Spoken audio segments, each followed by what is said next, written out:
Okay, we're going to finish the material today, and then we're going to just kind of do some demonstrations. So hopefully everybody will. Some people are more visual about definition type things, so hopefully we'll have fun with that when we're done with this. So, okay, most of you, especially if you're taking anatomy or physiology, anything, you've heard of osmosis. Okay, so most people have heard of it more so in a biology class or anatomy, like I said, and dealing with our cells. So that's probably the most common that we hear about or that we see osmosis in action. But basically it's the net flow of a solvent, so hopefully everybody knows what a solvent is, okay, between two solutions separated by a semi-permeable membrane. Okay, so this membrane allows certain molecules to go through but doesn't allow others. So typically water is one that will go through the membrane, but larger solutes like sugar or any of those will not go through that membrane. Okay? So the solvent passes from lower concentration. Okay, so what do we mean by lower concentration? Does that mean we're going to have more solute particles or less? Less, exactly. Okay, a lot of people get these backwards on the exam. Okay, so it passes from lower concentration into the higher concentration solution. So I have a lot of diagrams here, so it's kind of repetitive, but for some reason students get this backwards, so I'm showing it, going to show it a lot here. Okay, semi-permeable membranes, a few examples that we have. And like I said, only specific molecules will pass through these membranes. Okay, cellophane is one, or saran wrap. Okay, our skin is a semi-permeable membrane. Thank goodness. We want everything going through our skin. And cell membranes. So this is probably the most common semi-permeable membrane that you may have heard of before. Okay, so here's an experiment. So something that would happen, and bring this in here to demonstrate. But if we have our initial experiment, so this is to start, and we have water. So we have water around this tubing, and here's our membrane right here. Okay, and we have a sugar solution. Okay, so if it's going to pass from lower concentration to higher concentration, what's going to happen? Are we going to have sugar come through here? Or are we going to have water go through the membrane? Okay, water is going to go through the membrane, right, because we have no solute particles here. Okay, so basically how I kind of think of it is that you're going to have the solvent is going to, or the lower concentration is going to fuse through this membrane until they're at equal concentration. So basically it's wanting to dilute whatever solution or concentrated solution that you have. Okay, and so this happens faster than the reverse. Okay, and then once they're both at equal concentrations, then you hit what's called equilibrium. So the rate of it going in as well as the rate of the other going out is equal. Okay, all right. So it's going to pass through. So over time, this is what would happen. The water molecules go through the membrane, and then as you see the tubing here, we have a significant rise in the volume there. Okay, because water has passed through to try to dilute this sugar solution that's here. Okay, any questions on that? Low to high concentration. Okay, another example. Okay, so we have water molecules. There's our oxygen and two hydrogens. Okay, we don't really know exactly what these solute particles are, but we see that they're not water, they're larger. So typically your larger molecules will not diffuse through.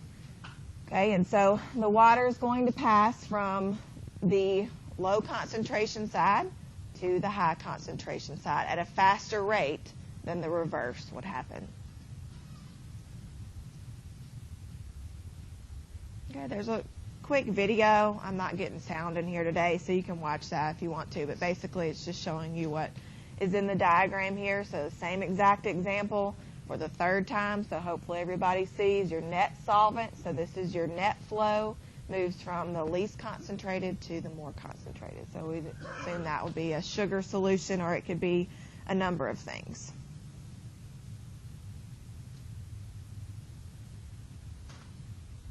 Okay, so osmosis really has a lot to do with rate and with an osmotic pressure. Okay, so the solvent passing from your dilute solution, so your least concentrated, passing into the more concentrated solution is going to happen at a faster rate, which we've already discussed. But also, at the same time, you have osmotic pressure that is built up. So there's a pressure involved as the solvent is moving through the membrane. Okay, and so we can actually calculate the osmotic pressure. Okay, we're not actually going to do a whole lot of calculations or anything with this. I just want you to see the concept here. Okay, so when the water is moving from through the membrane to the more concentrated side, there is a pressure that builds up. Okay, and so this pi here is our osmotic pressure. Okay, and we can find this by taking the molar concentration, so molarity, which you guys hopefully all know is moles per liter, right? Okay, and then R is just a constant. We're going to work with R a lot in the last unit because it's used a lot in our gas laws. Okay, and then you have temperature. So we have to know the molarity, R is a constant, and then we have to know the temperature, and we can calculate that pressure that builds up when the solvent moves to the more concentrated area. Okay, and this pressure can be very large. Typically, the larger your solute molecules are, the larger the pressure is. Okay, so just to give you an example, a 1 molar sugar solution has an osmotic pressure of 22.4 atm. Okay, not that that's, really, really significant pressure, but it's still decently high.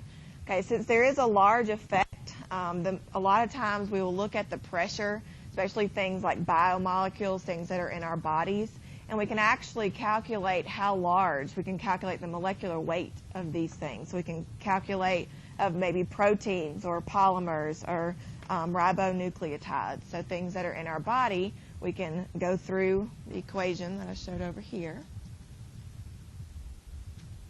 Okay, so we have molarity is moles per liter, right? So we can take moles and we can find grams, and you can go from there. Like I said, we're not going to worry about that too much.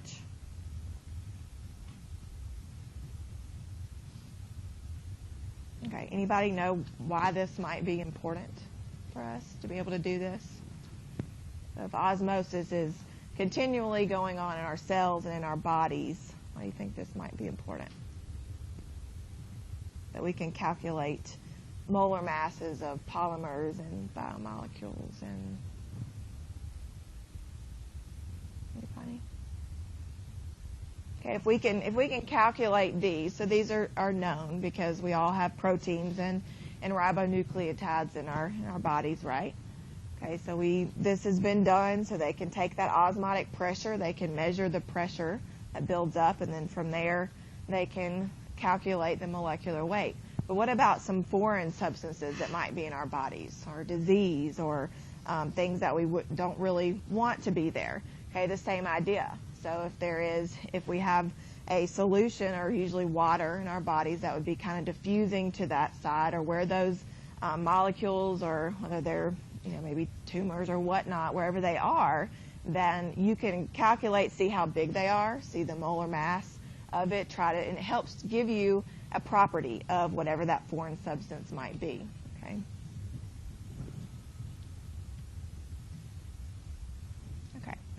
You can also have reverse osmosis. So this was labeled wrong. I found that and I was like, that's not osmosis. Okay, but reverse osmosis may even be more familiar to you. So this is used in purification systems. So water purification is one of the most common uses. Okay, reverse osmosis is exactly that. It's the opposite of osmosis. Okay, so we have to apply an external pressure. There has to be a pressure applied that overcomes the osmotic pressure in order for this to work. Okay, I'm going to show some examples to see this. But basically that membrane, if you apply enough pressure, the membrane will become a filter. Okay, and so it filters out all the contaminants or whatever might be in the water system. Okay, so this is Fort Myers, Florida. They get their drinking water from reverse osmosis. Submarines also as well. And dialysis is another example. So I have this picture here, so I'm not going to go through every little detail. This is kind of what happens. So if you have a kidney patient or someone with renal failure, and they can't get rid of the waste and toxins that might be, or even excess water that might be building up. Okay, their kidneys don't function properly. Okay, so what you're going to do, they're going to take their blood. So they're going to take their contaminated blood, okay, or dirty blood, whatever you want to think of it as, and they're going to put it through, eventually they're going to add pressure, and then they're going to put it through this dialyzer, okay? So when it hits here, there's actually, I'll draw this in here with my good artwork here.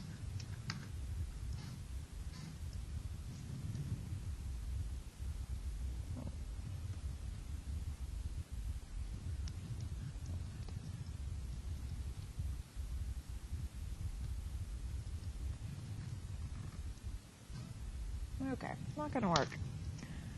Okay, there's a membrane, so I can just point out it here. So there is a membrane here that's going to filter. So here in comes contaminated blood. Okay, there's a pressure applied because we have to overcome that osmotic pressure, that natural pressure or that natural flow that would be occurring if it wasn't reversed.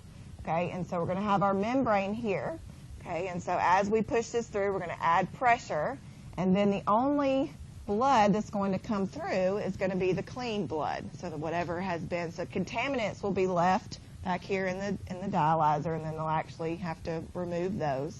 Okay, but that membrane acts as a filter for the blood. So basically, it's just putting the blood through, filtering it, and then putting it back into the patient where it's clean, so the toxins are removed.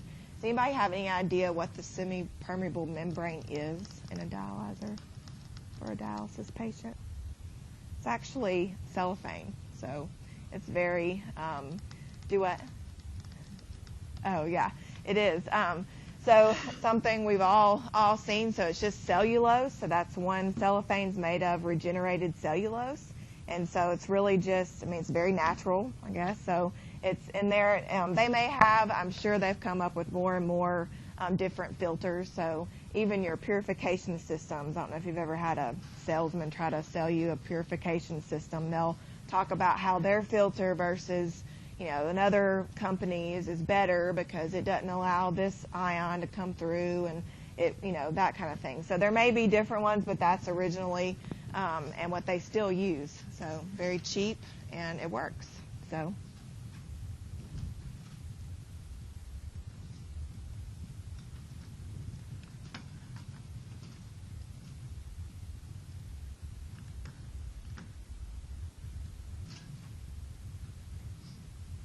Okay, so this is just a simple diagram of what is going on. So this would be like the Fort Myers. Of course, there's more details than this. This is just a basic diagram. Okay, but we have, so the unfiltered water is flowing in. So each of these numbers corresponds to the diagram. Okay, so we have the unfiltered water that flows in, and we obviously see the contaminants. So whatever that might be, whether it's the calcium or the fluoride or whatnot. Okay, and so then the source water that contains the contaminant is in this second, number 2, so in that vessel there. Okay, for reverse osmosis to work, you have to add pressure. Otherwise, what would happen? What's going to happen? Which way is the water going to flow? Right, so osmosis states that naturally it wants to dilute the side that is more concentrated. So the water would flow in this direction and basically just dilute the contaminated water. Okay, so we have to apply pressure. So that's what number 3 is. So the pressure is applied. So basically it's going to push the water through the membrane. Okay, and it has to overcome the osmotic pressure. And this allows the water to flow from the high concentration to the low concentration, so in reverse. Okay, so you have to have that pressure. So if something like this is on the exam and you have to explain reverse, you have to remember that pressure has to be applied. Otherwise, it will not work. Okay, so the clean filtered water comes over here to number 5, to this container, and then it would flow out. So obviously, but this is the basic system for purifying water. So of course, it's a little more complicated than that. There's other things to think about. Also the membrane, like I said, that's one of the seller points for different companies, is how efficient is their membrane and what it allows to pass through and what it doesn't allow to pass through. Okay, any questions on osmosis? Okay. All right, so I'm going to pass these around. First I'm going to explain. You've probably seen this before, but okay, this is an example of osmosis. Okay, so I have these two potatoes were the exact same size. They had the same mass when I placed them into two different jars yesterday. Okay, so one just contains water. Okay, so if we think about osmosis, okay, not reverse osmosis because we have no pressure being applied here. Okay, so if we think about osmosis and we place the potato in water over time, what do you think is going to happen to the potato? Right, because the water, so our clean water our solvent is going to fuse through the membrane into the potato because it's more concentrated, right? It's a carbohydrate. Okay, so this is the first one. Okay, in the second one, I placed salt in here. Lots of salt. More salt and stuff that would be in a potato. Okay, and so when I pass these around, I mean, pull them out or whatever. Okay, what do you think's happened to this one? Okay, at this point, yeah, it's just shrunk. So if you look at the two, I can just pull them out and show you. Okay, so they started out at the same size overnight, and that's the difference. Okay, so this one shrunk because the opposite happened, right? Okay, so now the surroundings was more concentrated. Okay, so the water that was in the potato fused out to the salt solution around it, and so the potato lost water. So it shrunk. Okay, so easy enough, but I'll pass these around if you want to see it.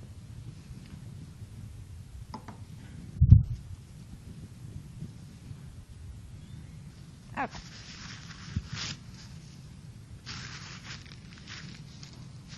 Okay, while those are going around, let me give a couple seconds, let those go around. I'm going to go back and